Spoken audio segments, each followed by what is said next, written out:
भुवनेश्वर स्थित ललिता कला एकाडेमी ठारे ओडिशा क्राफ्ट ओडेसी 2024 रो शुभारंभ हो जाइछि। एथिरे मुख्य अतिथि भावरे उपमुख्यमंत्री प्रभाती परिडा जोगदे ओडिशा क्राफ्ट ओडेसी 2024 प्रदर्शन को उद्घाटन करिसेंति। उपमुख्यमंत्री अतिथि भावरे आस्का सांसद अनिता शुभदर्शिनी मध्य जोग देथिले। एमजीएम फाउंडेशन और बिड्स फाउंडेशन तरफरु एही प्रदर्शनी को करा जाइछि। विभिन्न कलाकार जहाँकि लोकलोचन विलोप हो जाउछि ताको लोकलोचन को आनिबा पई एही प्रदर्शनी करा जाइछि। प्रथम थर पई एही आयोजन समारोह बालकाटी रथी जेमार प्रसिद्ध बासन कुशन को प्रदर्शनी रे स्थान दिया जाइछि। एही प्रदर्शनी एक मास धरिकी कंसारी परिवारक सह रही समस्त गवेषणा करिबा परे एही प्रदर्शनी कार्यक्रम को आयोजन करा जाइछि। पुराना संस्कृति कला को आगे नेबा पाई इंटरप्रिटेशन सेंटर बा व्याख्या केन्द्र कराजिबा पाई आग्रह प्रकाश करिसेंति उपमुख्यमंत्री। युवा कारीगर पाई प्रेरणा करिबो बोली से कहिसेंति। भल जगह आयोजन करंतु एवं जहाँ आवश्यक प्रोत्साहन दरकार कागज पत्र तैयारी करी सरकार को जणाइबा पाई उपमुख्यमंत्री प्रभाती परिडा कहिसेंति।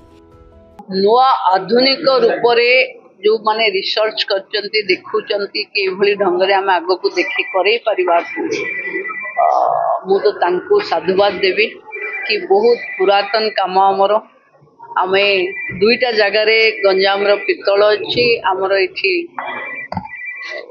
भुवनेश्वर रो बालकाटी पाखरे अछि। तेणु मु तो आज आग्रह करिछि कि यार गोटे इंटरप्रिटेशन सेंटर बनू कि जो माने बहुत आगरू मूलरू जमते माने रिसर्च करी रखिचंती कि प्रथमे केमती एटा काम आरंभ हैला सेतबेले एतिकी सुविधा नथला केमती ही परुथिला हाथ रे पिटी पिटी केमती कंसाबासन बनौथिले यार इंटरप्रिटेशन सेंटर जदी बनिबो मु भाबुची युवा कारीगर मानक पई गोटे भलो स्थान हबो जोटा को जने देखिले गोटे कारीगर रो पीड़ा कारीगर रो परिवार रो जहा अनुभव थिबो कि समग्र परिवार लागिकी गोटे कंसा बासन तैयारी करुवे तार जो फीलिंग्स आम से बासन रे खाइला बेले से कारीगर रो फीलिंग्स आम पाखु जदि आसी परिबो मु भाबुची आमे एथिरे सफल हबा। जो माने आयोजक से माने को मु आग्रह करती से माने इंटरप्रिटेशन सेंटर रो आयोजन करिवे सरकार को लिखिवे जहाँ सरकार रो सहयोग अछि ताको आमे Odisha craft Odisha Bhubaneswar experimental art and design studio beads आउ एमजीएम फाउंडेशन रो गोटे जॉइंट प्रयास जोटा आमे ए वर्ष आरंभ करिछु।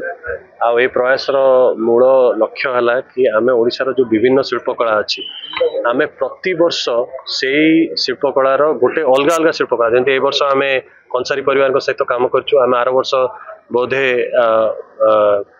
सफाई घास हो कि अन्य जिनस हो ता उपरे काम करि पारू। प्रति वर्ष गोटे नुआ शिल्पकला सहित आमे काम करिकि किछि नुआ दृष्टिकोण आ नुआ आइडिया और नुआ विचार करिया पे चाहछु।